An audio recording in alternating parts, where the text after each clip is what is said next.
Hello, this is Poonam Agarwal. आज topic लेकर आई हूँ मैं वेक्टर स्पेस का। जो टॉपिक हम पहले पढ़ रहे थे उसके अबाउट में और नए क्वेश्चन करवाने जा रही हूँ। जैसा कल की वीडियो में मैंने एक ही एग्जांपल करवाया था, लेकिन आज मैं एक दो एग्जांपल और करवाने जा रही हूँ जिससे तुम्हारा वेक्टर स्पेस का जो टॉपिक है वो पूरा क्लियर हो जाए। जैसा कि मैंने डेफिनेशन में समझाया था कि दो सेट होते हैं, एक वेक्टर्स होते हैं, एक स्केलर्स होते हैं। जो स्केलर होते हैं वो फील्ड होते हैं, जो वेक्टर होते हैं उसको वी नोटेशन देते हैं हम, और उस वेक्टर और स्केलर को मिलाकर एक स्पेस बनता है। और वो स्पेस जब वेक्टर स्पेस की डेफिनेशन को सेटिस्फाई करता है तो वो वेक्टर स्पेस बन जाता है। तो यहाँ पे जो हम टॉपिक पढ़ने जा रहे हैं वो भी वही है जो हमने वहां पढ़ा था, लेकिन क्वेश्चन नया है। अब तुम्हें इस क्वेश्चन को कैसे समझना और कैसे इसको सॉल्व करना है उसके बारे में बता रही हूँ। जैसा मैंने तुम्हें कहा था कि वेक्टर स्पेस के हर क्वेश्चन में कोई ना कोई सेट दिया हुआ होगा, लेकिन मैं देख रही हूँ कि यहाँ पर तो कोई सेट ही नहीं है। लैंग्वेज में एक सेट एक्सप्लेन किया हुआ है, वो लैंग्वेज जो है उसको सेट में कैसे कन्वर्ट करना है वो बता रहे हो। जैसे कल वाले क्वेश्चन में हमारे पास ओनली फंक्शंस का सेट था, उससे पिछले वाले एग्जांपल में हमारे पास मैट्रिक्स का सेट था। वैसे यहाँ पर हमारे पास पॉलिनोमियल का सेट है। पॉलिनोमियल का मतलब क्या होता है? ऐसा पॉलिनोमियल जिस पर एक्स वाई या कोई भी वेरिएबल है उस पर पावर जो होती है ना वो हमेशा होल नंबर होती है। होल नंबर का मतलब होता है 0, 1, 2, 3 अप टू। ऐसे नहीं होगा एक्स की पावर 1/2 भी एक पॉलिनोमियल है, एक्स की पावर 2/3 भी एक पॉलिनोमियल है। नहीं, रेशनल नंबर नहीं आ सकता, ठीक है, उसको बोलते हैं पॉलिनोमियल। टॉपिक क्या है, क्वेश्चन क्या है वो समझा रहे। देखो, एक अनिर्धारित मतलब अनडिटर्मिनेट, जिसको हम नहीं जानते कितनी पावर तक चलेगा। एक एक्स है मैं एवं क्षेत्र एफ। देखो एफ तो इसने फील्ड दिया है, ये तो फील्ड एफ है जैसा मैंने बताया था। पर सभी बहुपदों का समुच्चय पी एक्स, मतलब जो वी है ना, हमेशा मैं बता रही हूँ एक वी होता है एक एफ होता है, जिसमें ये वी जो है वो तो दिया हुआ पी एक्स मतलब सेट ऑफ पॉलिनोमियल, ठीक है। बहुपद योग यानी प्लस बहुपद के क्षेत्र के अवयव के गुणन, ये देखो, और इसके साथ जो फील्ड दिया उसको एफ नाम दिया इसने। के सापेक्ष क्षेत्र एफ पर एक सदिश समष्टि है। देखो, एक तो पॉलिनोमियल लेना है जिस पर कोई भी पावर नहीं है, कितनी भी पावर का पॉलिनोमियल हो सकता है, और एक फील्ड है एफ जिसमें से हमें स्केलर लेना है। अब हमें एफ की जगह तो एफ ही दिया हुआ है, वी की जगह पी एक्स दिया हुआ है। तो जैसे कल वाले क्वेश्चन में मैंने डिफाइन किया था कि इस पी एक्स में जो वी था उसमें एफ एक्स था, जी एक्स था, एच एक्स था, वैसे यहाँ पी एक्स में कैसे फॉर्म हो सकते। देखो मैं इसको डिफाइन करूँ तो तुम्हें समझना भी है और याद भी रखना है। इसको ऐसे लिखते हैं पॉलिनोमियल को, a1x plus a2x² up to कितनी भी हो सकती है an xn up to dot dot, जहां पर a0 a1 up to an जो है वो बिलोंग्स टू f होगा। f यानी स्केलर, मैंने समझाया था कि स्केलर हमेशा f में से लेते हैं। ये मैंने डिफाइन किसको किया, px को किया। लेकिन तुम सोचोगे कि हर स्टेप में या हर प्रॉपर्टी में, जैसे इसमें v1 से v5 तक की प्रॉपर्टीज होती है, तो इस v1 से v5 में ये इतनी लंबी टर्म लिखने में दिक्कत होगी ना। इसको एक शॉर्ट मेथड में भी लिख सकते हैं, ऐसे देखो, सिग्मा ai xi, आई नहीं लिखो तो an xn लिख दो, जहां an बिलोंग्स टू f है और n क्या है, 0 से लेके कितनी भी टर्म तक है, 0, 1, 2 अप टू कितनी भी इनफाइनाइट है, ठीक है। पॉलिनोमियल है। अगर इसमें फिक्स किया होता कि 2 डिग्री का पॉलिनोमियल है तो मैं 2 डिग्री तक लेती, 3 का कहता तो 3 ले लेते, लेकिन इसने अनिर्धारित का यानी अनडिटर्मिनेंट है, कितनी भी पावर हो सकती है, ठीक है। ये तो मैंने तुम्हें क्वेश्चन एक्सप्लेन किया है कि क्वेश्चन क्या कहना चाह रहा है। अब मैं यहाँ पर v1 से लेके v5 तक सारे प्रॉपर्टीज लगाऊंगी, लेकिन उससे पहले मैंने तुम्हें समझाया था कि v1 से v5 लगाने से पहले हमें इसको क्लोजर प्रॉपर्टी से सेटिस्फाई करवाना है। जब तक ये सेट क्लोजर प्रॉपर्टी को सेटिस्फाई नहीं करेगा तब तक मैं v1 से v5 तक की प्रॉपर्टी नहीं लगा सकती। और मुझे यहाँ पर जो ऑपरेशन दिए हुए वो देखो, एक तो प्लस दिया हुआ है और एक मल्टीपल दिया हुआ है। तो हम सब जानते हैं कि पॉलिनोमियल को ऐड करते हैं तो वापस पॉलिनोमियल ही बनता है, ठीक है। और पॉलिनोमियल के साथ किसी भी कांस्टेंट को मल्टीप्लाई कर लो। जैसे मान लो तुम्हें कोई पॉलिनोमियल ऐसा दिया हुआ, देखो पॉलिनोमियल में जैसे मान लो तुम्हें दिया हुआ x² प्लस x प्लस 3, अगर मैं इसके साथ कोई कांस्टेंट 2 मल्टीप्लाई कर दूं तो क्या ये पॉलिनोमियल नहीं रहेगा, क्या रहेगा ना पॉलिनोमियल। इसका मतलब ये हुआ कि ये हमारी दोनों प्रॉपर्टीज को सेटिस्फाई करता है। लेकिन मुझे इसको एक्सप्लेन भी तो करना पड़ेगा, लिखना तो पड़ेगा ना। तो लैंग्वेज में कैसे लिखना है देखो बताता हूँ। सबसे पहला पॉइंट हमारा क्लोजर प्रॉपर्टी है, जिसको समृद्ध प्रगुण कहते हैं। जब तक ये समृद्ध प्रगुण संतुष्ट नहीं होगा तब तक इसको V1 से V5 तक नहीं लेके जाएंगे। तो पहली प्रॉपर्टी ये है कि समृद्ध प्रगुण बनाने के लिए मैंने बताया था एक तो इंटरनल होता है और एक एक्सटर्नल होता है। इंटरनल वाले में तो दोनों एलिमेंट V में से लेते हैं और उनको जोड़ते हैं, यानी पहले ऑपरेशन लगाते हैं, और दूसरा एक्सटर्नल में एक V में से लेते हैं, F में से लेते हैं और दोनों का मल्टीपल करते हैं, वापस V में आना चाहिए। कैसे देखो बताओ। जैसे मान लो मैंने मान लिया अल्फा और बीटा दो एलिमेंट V के हैं। अब V के तो है, V कौन है यहाँ पर? V मेरा यहाँ पर Px है। तो अगर ये Px है तो अल्फा किसके बराबर है? एक पॉलिनोमियल के बराबर है। कैसे पता चला? यहाँ से। जैसे मैंने कल वाले क्वेश्चन में बताया था कि अगर फंक्शन है तो फंक्शन फॉर्म में ले लो, मैट्रिक्स है तो मैट्रिक्स फॉर्म में ले लो, और यहाँ पर पॉलिनोमियल फॉर्म है तो पॉलिनोमियल फॉर्म में ले लिया। बीटा बराबर क्या हुआ? Bn xn हुआ और Bn बिलोंग्स टू F हुआ। ठीक है। अगर मैं इन दोनों पॉलिनोमियल को ऐड कर दूं तो ये क्या बनेगा? An प्लस Bn xn,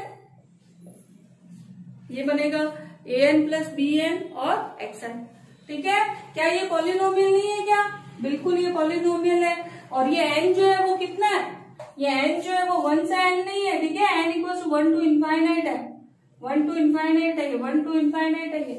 ठीक है। अब आगे क्या है? ये तो मैंने लिया इंटरनल वाला, देखो दोनों V में से लिए और आंसर वापस V में ही आ रहा है। ठीक है। एक होता है कांस्टेंट तो लेते हैं F में से और अल्फा लेते हैं V में से, और A डॉट अल्फा वापस V में आना चाहिए। तो मैंने अभी अभी समझाया था तुम्हें कि पॉलिनोमियल में किसी भी कांस्टेंट का मल्टीप्लाई करते हैं तो पॉलिनोमियल में कोई इफेक्ट नहीं आता। तो दो एलिमेंट एक F एक V में से लिया, फाइनल आंसर V में आना चाहिए। इसको बोलते हैं एक्सटर्नल और उसको बोलते हैं इंटरनल। अब दोनों संक्रिया के लिए क्या है? समृद्ध प्रगुण संतुष्ट है, समृद्ध प्रगुण संतुष्ट है। या ऐसे भी कह सकते हैं योग व गुणा, योग व गुणा समृद्ध है, समृद्ध है, क्लोजर है। ठीक है। अब जैसे इसने क्लोजर प्रॉपर्टी को सेटिस्फाई किया, अब मुझे आगे इसको V1 से V5 तक ले जाना है, और V1 से V5 तक ले जाने के लिए मैंने एक दो एग्जाम्पल तुम्हें करवाए हैं, लेकिन मैं इस एग्जाम्पल को भी पूरा करवा रही हूँ कैसे करना है। देखो तो मैं एकदम एग्जैक्टली समझ में आ जाएगा कि इनको कैसे सॉल्व करना है। ठीक है। देखो सबसे पहले मैं V1 पे चल रही हूँ, और V1 पे मैंने बताया था V कौन है? अपना Px है, और पहला ऑपरेशन प्लस है, को क्या करना है? क्रम विनिमय समूह। अगर इस पूरी पांचों प्रॉपर्टी में कोई भी प्रॉपर्टी अगर सेटिस्फाई नहीं होती तो इसको वेक्टर स्पेस नहीं कहेंगे। ठीक है ना। तो पहली प्रॉपर्टी होती है समृद्ध प्रगुण, वो तो मैंने अभी थोड़ी देर पहले करवा दी। तो समृद्ध प्रगुण संतुष्ट है या क्लोजर प्रॉपर्टी सेटिस्फाइड है। फिर दूसरी प्रॉपर्टी होती है साहचर्यता। तो साहचर्यता के लिए क्या करना है? देखो बता दूं, अल्फा बीटा गामा तीन एलिमेंट ले लो Px में से, और ऐसे लो इसको An xn, बीटा ले लो Bn xn, और गामा ले लो Cn xn, जहां पे An Bn और Cn क्या है? बिलोंग्स टू F है। ठीक है। अब इसको लिखना कैसे है? देखो बता दो, alpha plus beta plus gamma ये बराबर आना चाहिए alpha plus beta plus gamma के। तो मैं लेफ्ट साइड ले लू, अगर मैं लेफ्ट साइड लूं तो ये क्या बनेगा? An xn plus Bn xn और प्लस Cn xn। ठीक है। ये बन जाएगा An प्लस Bn और xn प्लस Cn xn। तो आइए इसको एक बार ऐसे लिखो, An plus Bn plus Cn और फिर xn। अब कोई बात नहीं, अब इसको चेंज कर दो, An xn अलग कर दो और इनको साथ में ले लो, Bn प्लस Cn और xn साथ में ले लिया। फिर क्या करना है? देखो बताता है,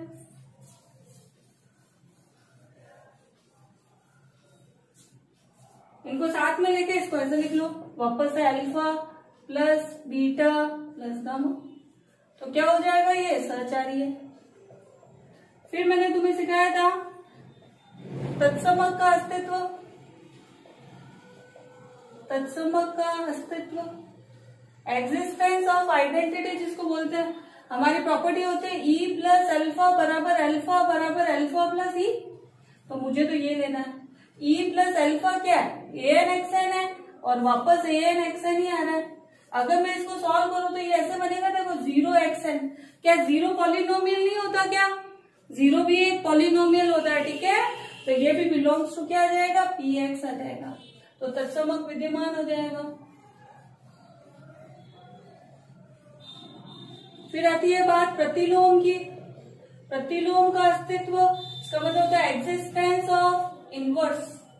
तो वो कैसे होगा, देखो अल्फा इनवर्स प्लस अल्फा बराबर ई बराबर अल्फा प्लस अल्फा इनवर्स। ये तो पूरी प्रॉपर्टी है, मुझे सिर्फ ये लेना है। अल्फा इनवर्स प्लस इसको क्या लिखूं, an xn, इसको लिख रही हूँ 0xn। कहां से लिखा, ये रहा, ठीक है। अल्फा इनवर्स बराबर क्या होगा, माइनस an xn। क्या माइनस लगने के बाद पॉलिनोमियल पॉलिनोमियल नहीं रहेगा क्या, रहेगा ना। जैसे x प्लस 2 लिखा हुआ, अगर इसके आगे माइनस लगा दूं तो क्या ये पॉलिनोमियल नहीं रहेगा, क्या रहेगा। तो ये भी बिलोंग्स टू px होगा। तो ये तो हुआ पॉलिनोमियल का इनवर्स और आइडेंटिटी। अब बताने जा रहे हो क्रम विनिमय का। कम्यूटेटिविटी प्रॉपर्टी क्या होती है, देखो बताते हैं। लास्ट प्रॉपर्टी, जो लास्ट प्रॉपर्टी है ए बी सी डी था ये, और ये ई प्रॉपर्टी है जिसमें क्रम विनिमयता आ रहा है। ये 5 प्रॉपर्टी तो ओनली V1 में कम्यूटेटिविटी बोलते हैं जिसको। यहाँ पे देखो अल्फा और बीटा px से ले लो, और अल्फा प्लस बीटा करो तो क्या बनेगा, an xn plus bn xn। इनको ऐड करो तो ये बनेगा an प्लस bn और xn, ठीक है। इसको bn प्लस an और xn, इसको सही से कर दो, bn xn plus an xn, और ये वापस बन जाएगा बीटा प्लस अल्फा। क्या ये कम्यूटेटिव नहीं है क्या, ये बिल्कुल कम्यूटेटिव है, और ये कम्यूटेटिविटी की प्रॉपर्टी को भी सेटिस्फाई करेगा। इसका मतलब क्या हुआ कि हम जो पहली प्रॉपर्टी px प्लस लेके चल रहे थे वो सिद्ध हो गई कि वो क्रम विनिमय ग्रुप है, क्रम विनिमय समूह है। ये पहली प्रॉपर्टी होगी, ठीक है। ये तो मैंने सिर्फ V1 बनाई है, अभी मुझे V2, V3, V4 और V5 भी बनानी है, वो भी बनाते हैं। चलो सबसे पहले बना रही हूँ V2। V2 प्रॉपर्टी माइंड में रखना है, a dot alpha plus beta बराबर a dot alpha plus a dot beta, ये होती है। कहीं पर भी लिखने में मिस्टेक हो जाती है, बोल दिया सही है लेकिन लिख दिया गलत है, तो उसको सही कर देना, ठीक है, ऑटो करेक्ट कर देना। ऐसा मत सोचना कि अरे गलत लिख दिया तो माइंड में टेंशन लेने लग जाए, ऐसा कुछ नहीं है। मेथड समझाया हुआ है ना। कभी कभी ऐसा होता है बोलते हुए कुछ और लिख लेते हैं, तो वो तुम खुद भी सही कर सकते हो, इतना तो कॉमन सेंस सब में है।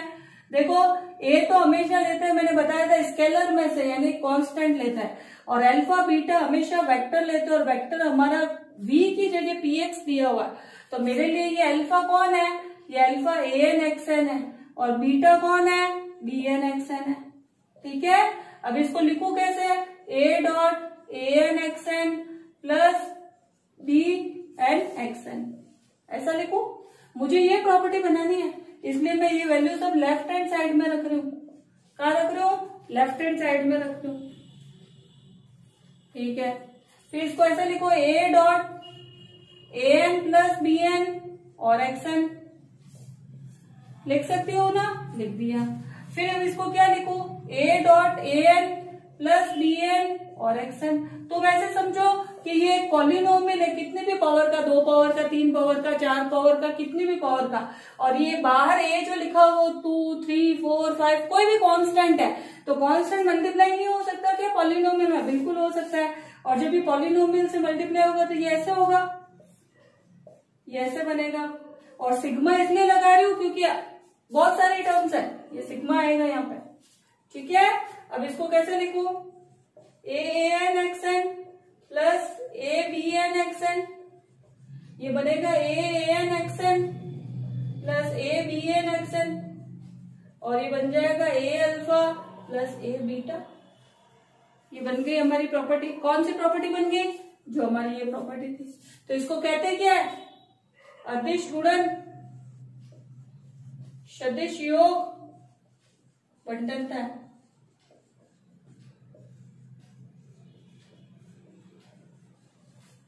ठीक है। फिर आते हैं V3 प्रॉपर्टी पे।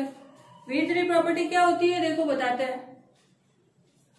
V3 प्रॉपर्टी क्या होगी, इसके बारे में बात कर रही हूं।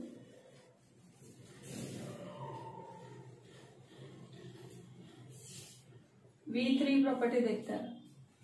V3 प्रॉपर्टी में ये प्रॉपर्टी होती है A plus B dot alpha बराबर A dot alpha B dot alpha, ये होती है ना। अब देखो A और B तो कांस्टेंट में से लेते हैं और अल्फा B में से लेते हैं, लेकिन मेरा यहाँ Px है तो मैं Px में से ले रही हूँ AnXn। इसको लिखो कैसे, A plus B dot AnXn, इसको ऐसे लिखो A प्लस बी AnXn। अब इसको मल्टीप्लाई कर लो, AnXn प्लस B AnXn। क्या ये A alpha plus B alpha नहीं बनेगा क्या? बन जाएगा, बिल्कुल बन जाएगा, ठीक है। लेकिन एक चीज है, मैंने तुम्हें यहाँ बताया था कि अदिश गुणन की जगह यहाँ आएगा सदिश गुणन, तो ये मैं करेक्ट कर दो प्लीज। इसको लिखना है सदिश का गुणन हुआ है, ना कि सदिश गुणन हुआ है। डॉट प्रोडक्ट होता है ना, उसको स्केलर प्रोडक्ट बोलते हैं इंग्लिश में, तो ये डॉट प्रोडक्ट है। जबकि यहाँ लिख रहे हैं अपन सदिश गुणन, तो सदिश गुणन का मतलब तो क्रॉस मल्टीप्लाई होता है, ठीक है ना। तो ये वर्ड करेक्ट कर देना, सदिश का गुणन हुआ है किससे? अदिश के योग से। तो यह सदिश गुणन नहीं लिखना है, जहां पर भी पिछले वीडियो में मैंने सदिश गुणन लिखा उसके बीच में का लगाना, ठीक है। वेक्टर जो है ना उसका मल्टीप्लाई हुआ A प्लस बी से, तो गुणन तो हमेशा कौन सा होता है? अदिश होता है। लेकिन अदिश गुणन तो हुआ, लेकिन हुआ किसका है? सदिश का। किससे? A प्लस बी से। तो यहाँ पे मैंने सदिश गुणन लिख दिया तो वो गलत है, इसको सदिश का गुणन करना। सदिश का गुणन हुआ किससे? अदिश योग से, अदिश योग बंटन का। समझ में आया? वापस बता रही हूँ, देखो अदिश तो जुड़ रहे और सदिश गुणा हो रहा है, ये तो बात पक्की है। लेकिन दोनों के बीच में जो डॉट प्रोडक्ट हो रहा है वो स्केलर प्रोडक्ट है, तो मुझे लिखना है कि सदिश का गुणा हुआ है किससे? अदिश के योग से, ठीक है। अदिश सदिश गुणन मत लिखना सॉरी, यहाँ पर क्या लगाना, जो भी पिछले दो एग्जाम्पल मैंने कराए या डेफिनेशन कराई है जिसमें सदिश गुणन लिख दिया ओनली, उसके बीच में का लगा देना, करेक्ट हो जाएगा, ठीक है। इसका मतलब क्या होता है ये भी मैंने समझा दिया है। ये हो गई अपनी V3 property. I am sorry, मैंने गलत बता दिया था, वो आज सही कर दिया, जिसको पता नहीं चला हो माफ करना मुझे। V4 हो जाती है गलती, लेकिन उसको माफ करना और समझना। V4 क्या है? V4 है ए बी डॉट अल्फा बराबर ए बी डॉट अल्फा, ये होता है। तो हम LHS ले रहे हैं, LHS लेंगे तो क्या बनेगा? देखो ए बी डॉट AnXn, बहुत सिंपल है। देखो B AnXn कर दो और ये बना दो A B dot alpha.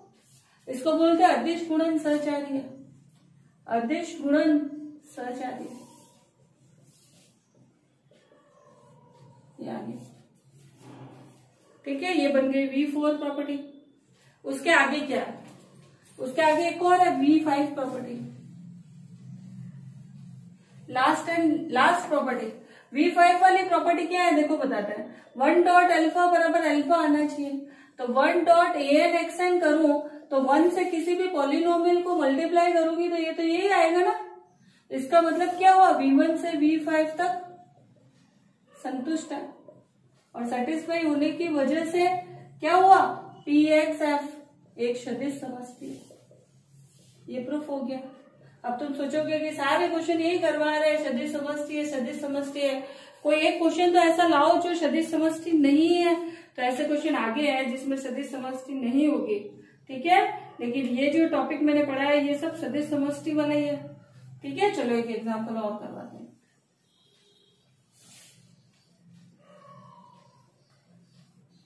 Last example और है जो सदिश समष्टि का है, फिर आगे और नए एग्जाम्पल्स आएंगे। अभी एक एग्जाम्पल और करवा रहे, एग्जाम्पल 6।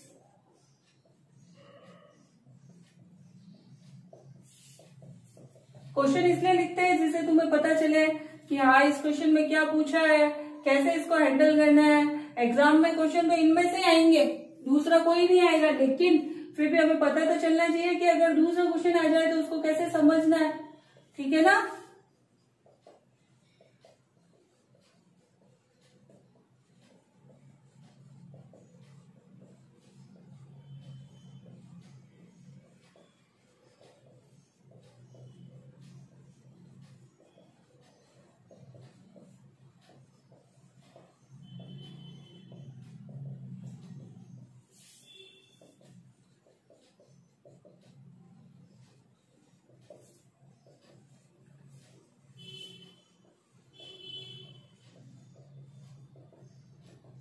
देखो मैंने तुम्हें बताया था योग के आगे हमेशा सदिश लिखा हुआ होगा, और कहीं पर भी सदिश गुणा हो रहा है ना, जैसे अल्फा डॉट लगा हुआ है, तो इसको सदिश गुणन नहीं कहेंगे, इसको कहेंगे सदिश का गुणन है।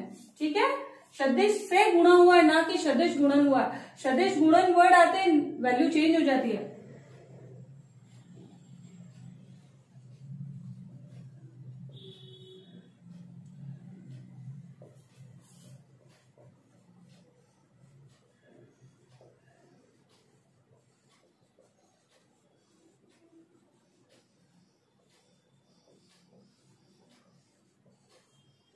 अब देखो मैंने तुम्हें बताया था कि जब भी कोई भी डिफरेंट साइन आएंगे तो यहाँ डिफाइन किया हुआ, देखो इन दोनों के बीच में प्लस आएगा तो ये लिखना है, और a डॉट एक्स आएगा तो x की पावर a लिखना है।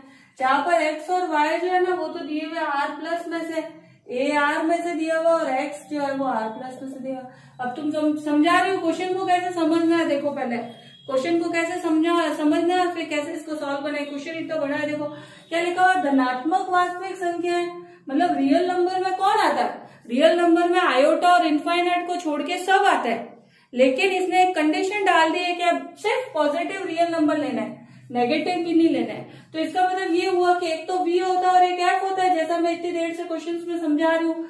ये v जो है ना ये तो दे रखा है r प्लस, यानी पॉजिटिव रियल नंबर, और वास्तविक संख्याओं के क्षेत्र r पर, r तो ये नहीं, देखो f r दिया हुआ है, क्षेत्र लिखा हुआ है, देखो ये क्षेत्र फील्ड, जैसे मैंने हर क्वेश्चन में समझाया। और देखो ऑपरेशन दिया हुआ है, एक तो प्लस और राउंड किया हुआ है और एक डॉट। अगर नॉर्मल पॉजिटिव और नॉर्मल मल्टीप्लाई होता तो सदिश योग गुणन ऐसा ही लिखता, लेकिन स्पेशल टर्म सेट किए ये दोनों।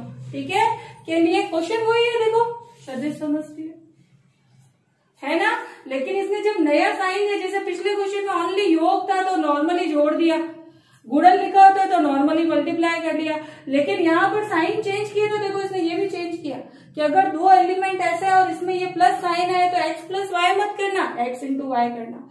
अगर a और डॉट के बीच में, a और x के बीच में डॉट आ गया तो a इंटू एक्स मत करना, x की पावर a करना। ये इसने खुद ने सेट किया।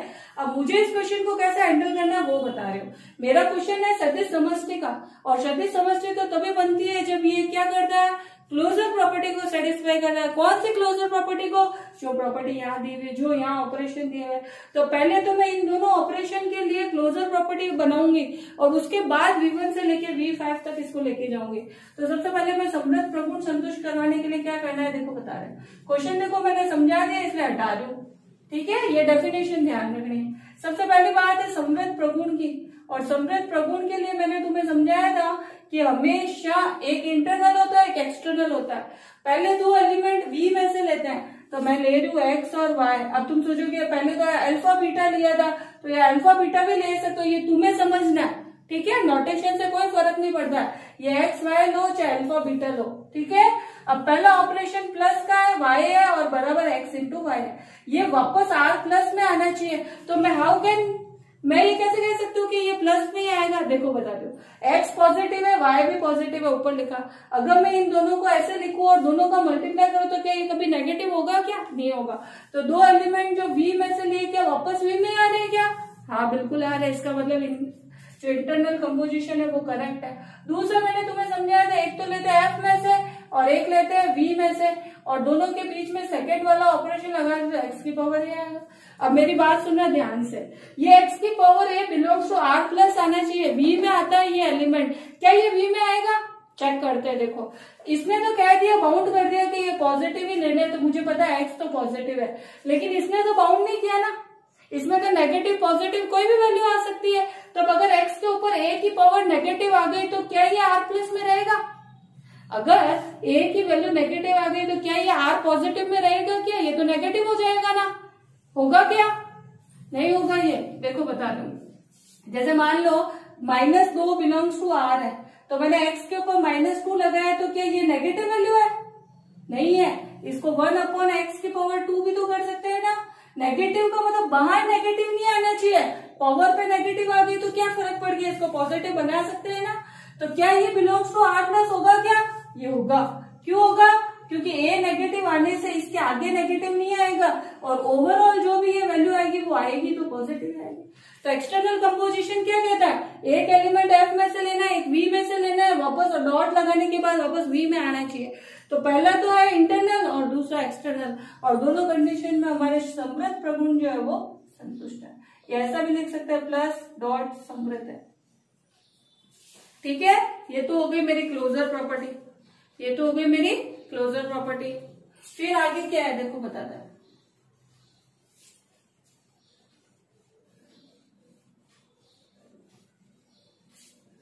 ये क्लोजर प्रॉपर्टी होने के बाद हम सबसे पहले V1 प्रॉपर्टी लेते हैं, और V1 प्रॉपर्टी में हमने पढ़ा है कि पहला V और पहली संक्रिया दोनों क्रम विनिमय होने चाहिए। और क्रम विनिमय समूह के लिए मैंने तुम्हें 5 प्रॉपर्टी बताई है। सबसे पहले ए समृद्ध है, जो तो मैंने अभी कर दी थोड़ी देर पहले, साहचर्यता। अच्छा, अगर नॉर्मली प्लस वाला साइन होता ना तो साहचर्यता नहीं करते तो भी चलता, लिख सकते हैं सहचार्य है, लेकिन यहाँ पर डिफरेंट साइन है इसलिए मुझे सहचार्य को बनाना पड़ेगा। तो मैं X Y Z belongs to R plus ले रही हूँ और मैं इसको लिख रही हूँ X plus Y plus Z बराबर ये होना चाहिए X plus Y plus Z, ये ऐसा। ठीक है, मैं लेफ्ट हैंड साइड ले रही हूँ, लेफ्ट हैंड साइड ले रही हूँ तो मैं जो डेफिनेशन दी हुई थी उस अकॉर्डिंग एक्स प्लस वाई की जगह एक्स वाई लिख सकते हैं और प्लस और जेड तो है ये। अब वापस दोनों के बीच में प्लस का साइन है, दोनों मल्टीपल में आएंगे। ठीक है, उसी तरह आरएचएस को देखो तो ये एक्स तो पड़ा ही है, पहले ब्रैकेट वाले में वाई जेड कर दो क्योंकि वाई प्लस जेड है, फिर इन दोनों को करूँ तो एक्स वाई जेड आ जाएगा। क्या सच आ रही है? हाँ बिल्कुल, एलएचएस और आरएचएस क्या हो रहे हैं, बराबर हो रहे हैं, और ये सच आ रही है। ठीक है, सी पार्ट होता है तत्समक, जिसको मैंने बोला था एग्जिस्टेंस ऑफ आइडेंटिटी। ठीक है, बार बार बताने की जरूरत नहीं पड़े, इसको ऐसे लिखो x बराबर एक्स प्लस ई। अब इतनी बार इन क्वेश्चंस को मैंने समझा दिया है, उसके बाद भी अगर समझ में नहीं आता तो इसका मतलब तुम्हारे अंदर ये डिफेक्ट है, और जितनी बार समझ में नहीं आया बार बार रिपीट करके देखो। ठीक है, पूरा कॉन्सेप्ट समझ में आ जाएगा, इससे अच्छा कोई नहीं समझाएगा। प्लस एक्स बराबर एक्स, ये बनेगा ई एक्स बराबर एक्स, और ई की वैल्यू क्या बन जाएगी 1, ई की वैल्यू क्या बन जाएगी यहाँ पर 1 बन जाएगी।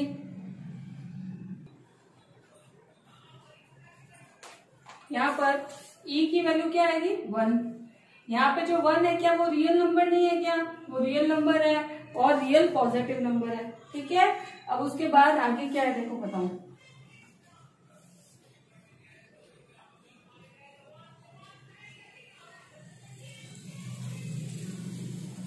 प्रतिलोम, प्रतिलोम का अस्तित्व यानी एग्जिस्टेंस ऑफ इनवर्स, इनवर्स। ठीक है, इसकी डेफिनेशन क्या सिखाई थी मैंने, एक्स इनवर्स प्लस एक्स बराबर ई बराबर एक्स प्लस एक्स इनवर्स। अब ये बनेगा क्या, एक्स इनवर्स एक्स बराबर ई।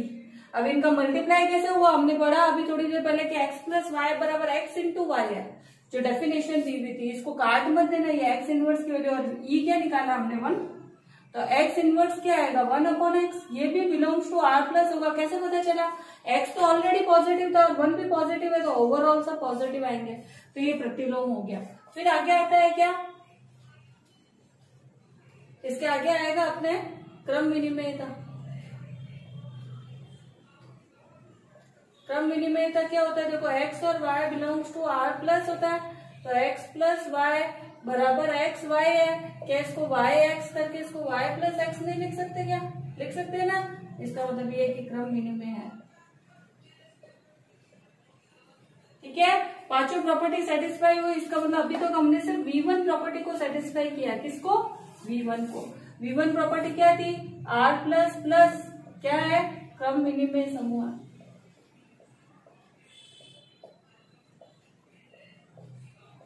V2 प्रॉपर्टी क्या सिखाई थी मैंने, A dot alpha plus beta बराबर A dot alpha plus A dot beta, ये होता है ना।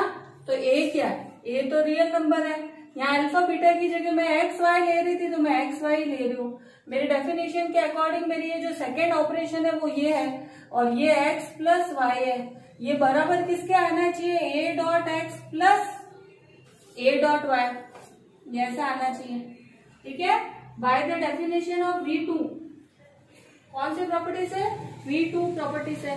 तो मैं इसको कैसे लिखूं, देखो बता रही हूँ, लेफ्ट हैंड साइड ले रही हूँ, मैं इसको लिख रही हूँ ए डॉट एक्स वाई। ये क्यों लिखा, ये डेफिनेशन दी हुई थी।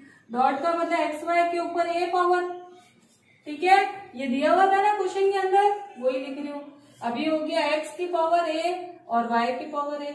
इसको क्या लिख सकते हो, ए डॉट एक्स, सॉरी इसको ऐसे भी लिख सकते हो, देखो एक्स की पावर ए प्लस वाई की पावर ए।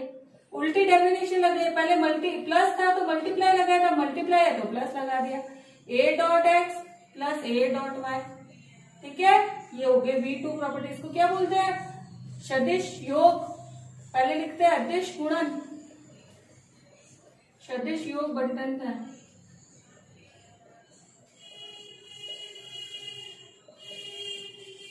V3 प्रॉपर्टी क्या होती है,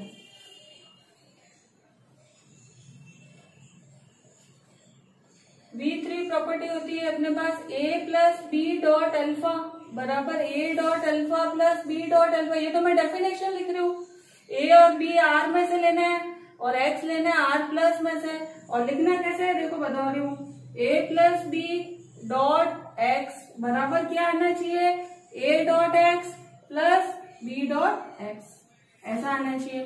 तो कैसे बनाएंगे देखो बताते हैं। सबसे पहले इसको लिखो, लेफ्ट हैंड साइड लो, लेफ्ट हैंड साइड लेंगे तो क्या बनेगा, देखो x के ऊपर a प्लस बी आएगा, क्यों, क्योंकि ये डॉट है और ये a है।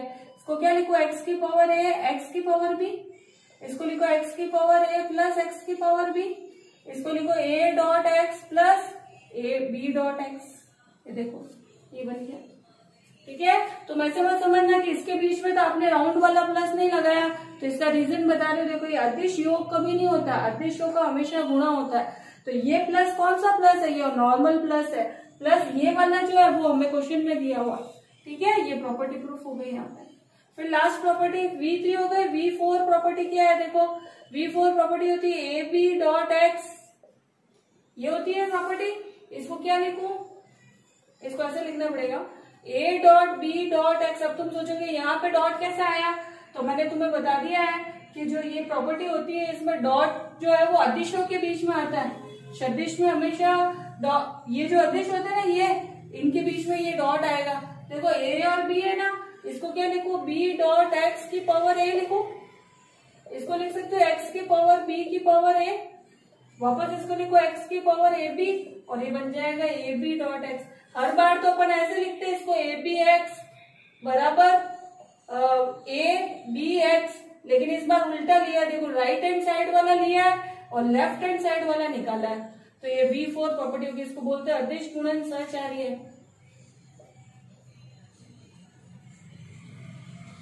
ठीक है, V4 हो गया। V5 क्या प्रॉपर्टी होती है, देखो बताएं। V5 प्रॉपर्टी होती है 1 डॉट एक्स, 1 डॉट एक्स, तो x की पावर a और ये हो गया x, ये बिलोंग्स टू आ गया r प्लस। इसका मतलब V1 से V5 तक संतुष्ट है।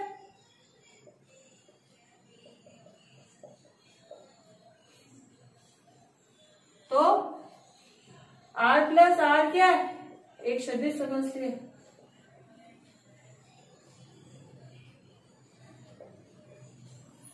ठीक है, ये यहाँ पे सदिश समष्टि का टॉपिक खत्म हुआ है, लेकिन इसमें कोई भी डाउट हो या मैंने कहीं लिखते हुए गलती कर दी हो तो उसको ठीक कर देना।